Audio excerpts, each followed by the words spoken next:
Hi, and welcome to All the Woo A to Z. We're your hosts, Suzanne. And Mychal, and this is season 2.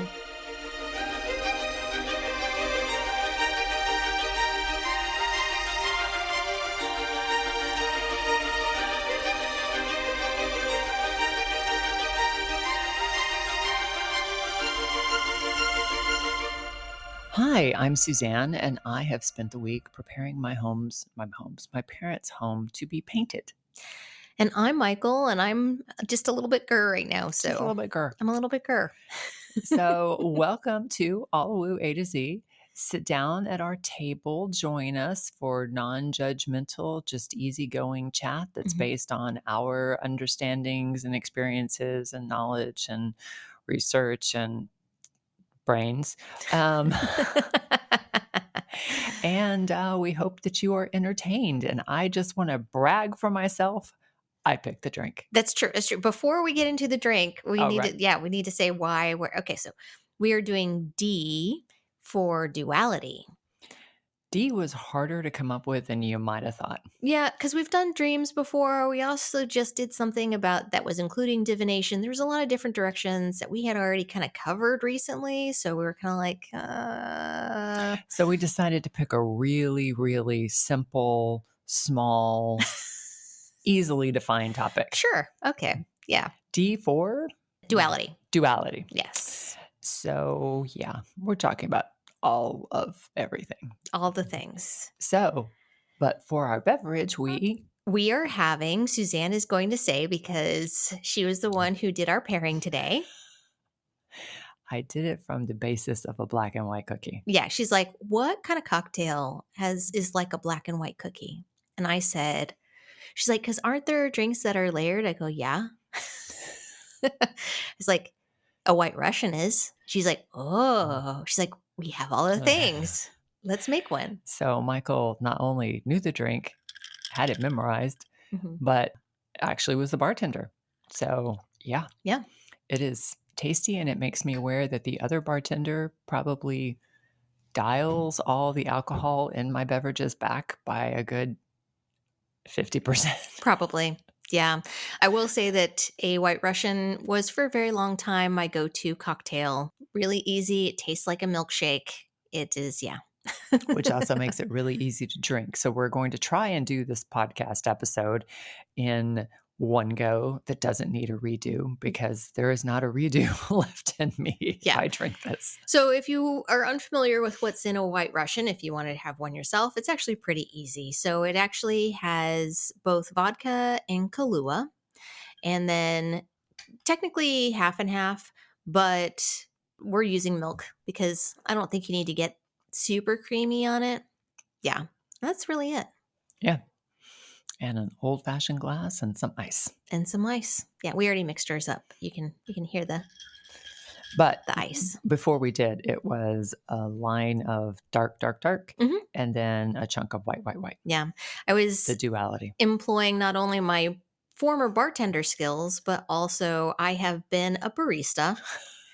Big surprise. I've worked with both tea in the past for a tea shop, and I've also worked in a coffee shop where I layered all the coffee drinks and She's made them just the super queen fancy. of beverages. I seem to not intentionally have a theme of, yes, beverages in general. Well, didn't we do a past life thing where you really were like tending grapevines for some Egyptian god? Uh-huh. Yeah. Yeah. Beverages. Beverages. Thousands of Liquids. years of beverages. Liquids are important, obviously, to life. So I feel apparently a spiritual need to master all of them. Yeah. So, duality. What, you might ask, is duality? What for you is duality, Mychal? Having alcoholic beverages while talking about spiritual things. I would say that's contrast. Is that duality? Also, yes. Okay. I mean, if you're a Baptist, that might be duality, but It's since neither of us are, it's a yes and. a yes and. You think duality is yes and? It can be. Okay. It can be that and the other, right? It's the opposite, like you were saying. It's partially contrast. Mm-hmm. like you were talking about black and white cookie, Mhm. right? Yeah, there's a lot of religions that include alcohol into their practices because there's that whole kind of slipping into the spiritual. But I think that oftentimes, yeah, depending on where you're coming from, Mhm. you may not necessarily equate the two things together. Okay. Hmm. So for me, the duality is possibly a little bit more of a darker nuance. And I think it's one of the things that Jesus, came to really try to help us get out of. Hmm. And and not only to get actually not to get out of duality, to get into unity. Hmm. And just the idea, and I've been studying this in the past couple of weeks, of just not against anything. Hmm. Like, he wasn't against the Romans, he wasn't against the tax collectors, he wasn't really even against the Sanhedrin or the Sadducees and the Pharisees. He just wanted them to wake up Hmm. and see that their againstness was the problem, was what was creating all of these situations that they were fighting so hard against. Hmm. Because againstness is maybe the ultimate lie. Yeah. Like I said, y'all, it was going to be a really simple topic. Yeah. Yeah. Just real easy. Just real easy. I think the other one is the fact that for me personally in Hmm. my life is, yeah, I have a total 3D tangible day job. I have a jobby job, Hmm. right? For what I do every day. And I deal with numbers and I deal with facts and I deal with all of these kinds of things and lots of emails, all of those.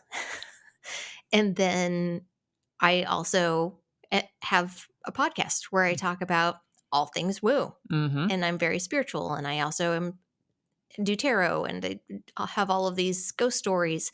I even have people who work in the industry with me who know me very well, Hmm. who have been trying to think of how we can do like a wine tasting with tarot together. I believe I suggested several responses to this. You have, yeah, but I also have had other people Hmm. who do what I do for a living, but for other wineries Hmm. and have also been like, yeah, we need to figure this out.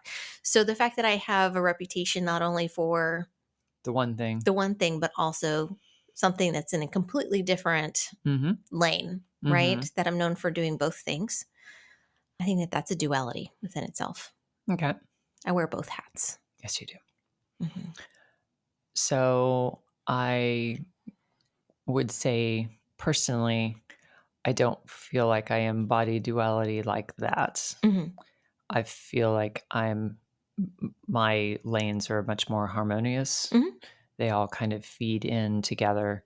And I believe I've said before that, writing is just such a great umbrella to allow you to do basically anything, research anything, learn anything, do anything without stepping out of being a writer. Hmm. So, yes, you can do a deep dive about underwater life and become a diver and, you know, take marine biology classes and do all of that kind of stuff, but still keep it in the realm of, but I'm a writer. Hmm. So I think it lends to less that kind of duality. But where I really notice duality in me is my againstness. And, actually looking at my chart, I have a lot of things that are in argument with each other.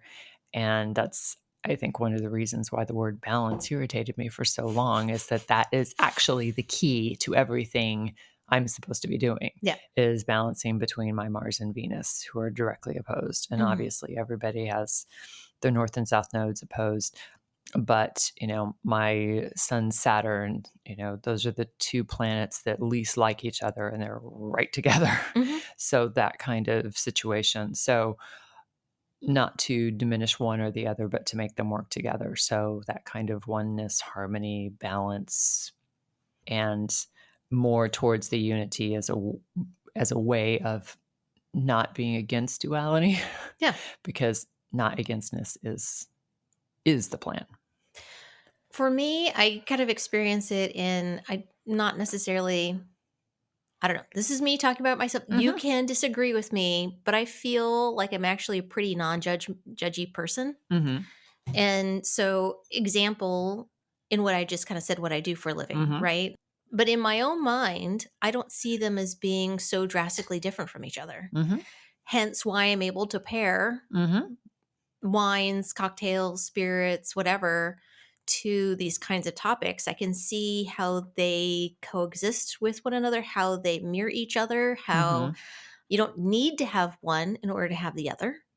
They can have their own worlds, but at the same time, they mirror each other. Mhm. I think a lot of my life has been like that because a lot of people want to know, how'd you get into wine when you did dance? Mhm. And which, for some people would be very drastic, but for me, dance is very much like being a psalm as Mhm. far as how wine works, how beverages work, that there's rules and skill and technique and all that that's kind of put in there.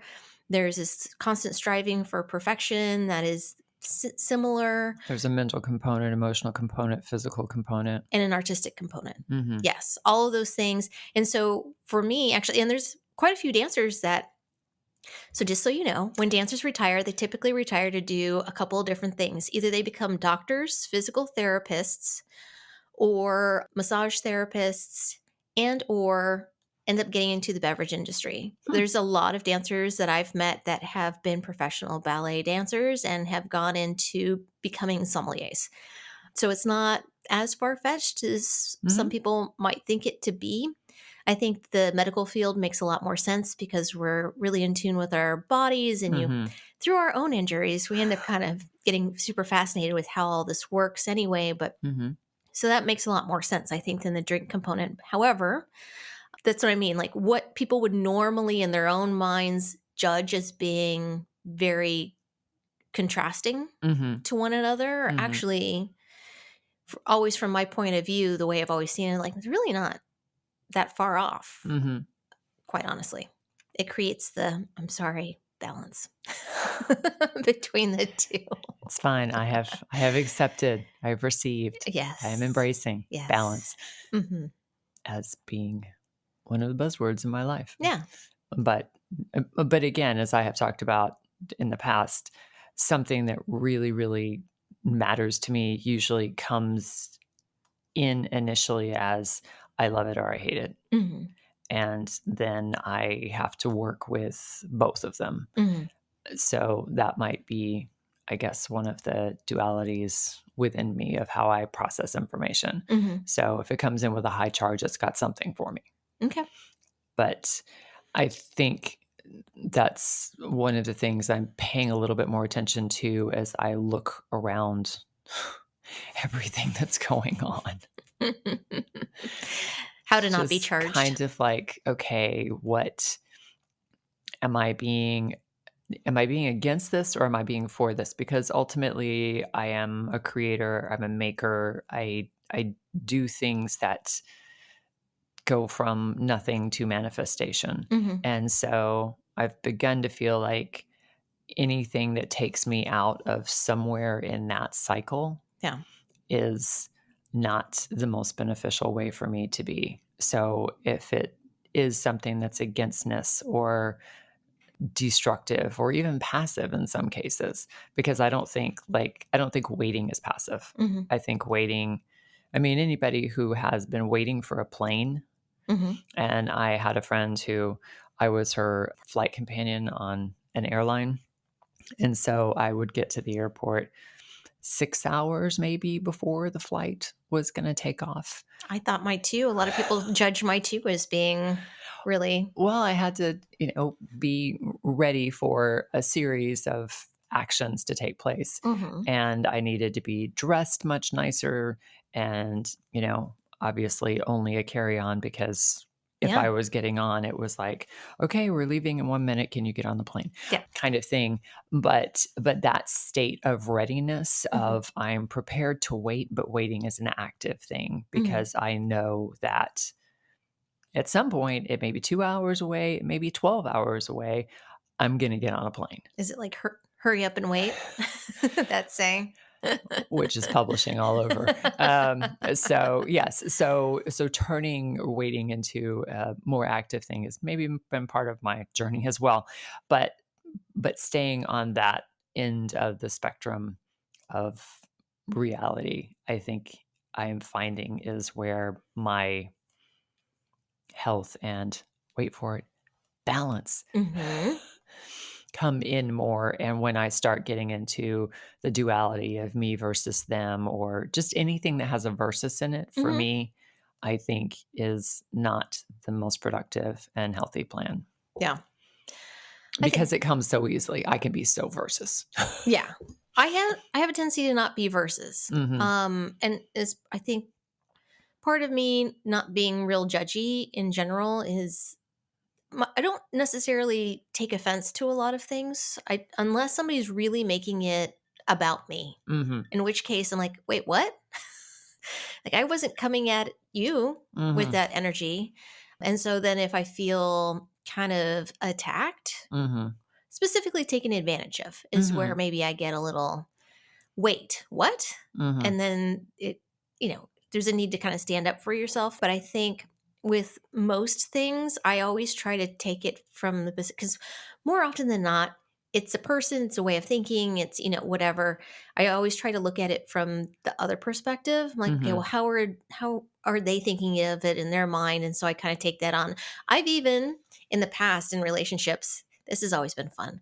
Back when I was married, I remember one day I was really I got upset. I got Hmm. mad. Hmm. My then husband was like, "What's wrong?" And I was like, "Nothing, don't worry." He's like, "No, something's bothering you. What's wrong?" I'm like, "I don't want to talk about it." He's like, "Why? What? Come on, just say what's bothering you." I'm like, "No, because I know that I was in the wrong. Mm. I've already had this fight in my mind. I'm not winning it. I do not have a leg to stand on. And I don't need to fight it and like actually have the fight with you because I know that there's no point So, in like doing the it." end of the fourth movie in Twilight, where they are going up to the final battle, and you see just the utter slaughter of the Yes. vampires and everybody, and then you go back, and it's Michael Sheen going, "You know what? I thought better of it. You just go your way, and we'll go our way." Yeah, Yeah, that's exactly what happened in my mind. Yes, and I was like, I decapitations, flaying of yeah, lives. I already had all this going on in my mind. It's been done. You won. Congratulations. Now I'm mad at you for winning. No, not mad at it. It just sometimes takes me a while to get out of Sure. my that feeling. Hmm. As we talked about my weather of emotions that have a tendency to I have fronts that come. I'm not somebody who I can't just drop something. So even though mentally I've worked it Hmm. out and like I know how it's supposed to be, or Hmm. I'm at the end point, the emotions aren't necessarily the emotions have to take their time to work their way out as well. So yeah, that's basically what happened there. I just need to be a little irky Hmm. right now. You don't want to engage this conversation. Yeah. I will find a way to win. Yeah. Yeah. Well, no, it's just I'm like, there's no point. I don't have the energy in fighting it again. You were not a Mhm. part of it the first time, and it went much faster. So, I have made our arguments much more efficient by not including you. yes, I know what yours is going to be. It's fair. Even if you didn't have that argument, I made it for you on your behalf. You're welcome. And here we I are. was attorneys for both sides, Yes. and I won. And I lost. Lost. I lost. I So, won, lost. yeah. Still, I'm a little upset about it. Just give me a moment. Yeah. I think sometimes I will either be a cloudburst Mhm. where it's like, "Blah," and then done. And I don't remember it 10 minutes later, or it will be, "Okay, we're settling in for a storm system." Yeah. Mine is a slow build. Mhm. Is so that's the other thing. I don't get mad very easily because I normally I give people the benefit of the doubt more often than not. But after a period of time when it keeps on going and keeps on going and keeps on going and keeps on going, then I start to and it starts to ramp up. But it's one of those things that when I get mad, I get very mad. And one of the reasons why is because it's normally taking quite a bit for me to get there in the first place. Yeah. So it was a slow, like I said, it's a front that moves in and then also needs to move out. Like So why we think duality is woo oh yeah. is because, well, pretty much every world religion is either It's this and that. adamantly for duality Mhm. or is saying there is no duality outside of this planet. Mhm. So it is probably the linchpin of a lot of belief systems. Mhm. And it also kind of, in some ways, boils down to whether you believe you're going to be punished after we die. That can be one, or just simply the duality of the physical versus the spiritual, right? Mhm. That's a duality within itself. The duality of good versus evil, Mhm. which is a given for a lot of people. Mhm. I don't even necessarily think religion, just beliefs in general.